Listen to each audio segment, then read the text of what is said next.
This is the first look hands-on image iPhone SE 4, and last week you are also seeing the case's hands-on video and images. Apple is working on its fourth iPhone SE, and we know the device will have an OLED panel, a first for the relatively cheap series. Few weeks ago, revealed alleged CAD renders of the new phone appeared, and the source revealed the phone will have the body of the iPhone 14, which is also pretty close to the iPhone 13 and iPhone 12, but will have one camera on the back. The front of the iPhone SE 4 might be the same as the iPhone 14, but the back is clearly the same as the SE variant from 2022.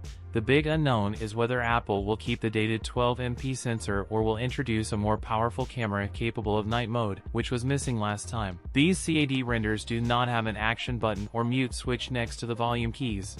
Upcoming iPhone SE 4 come with 6.1-inch OLED panels. Now we hear the iPhone SE 4 will also use the iPhone 14's battery. This information comes from MacRumors.